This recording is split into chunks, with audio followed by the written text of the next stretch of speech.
Welcome back, Crammers, to question 6. Here is a square. The perimeter of the square is 24 centimeters.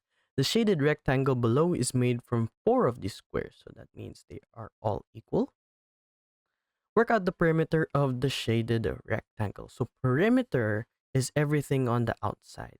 Notice how if I find the perimeter of the rectangle, I'm not counting the sides inside. Okay?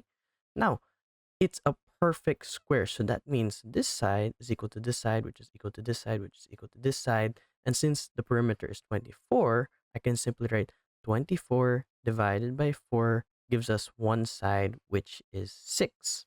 Now that I know that one of the sides is equal to 6, I know that one of the sides is equal to one of the sides here.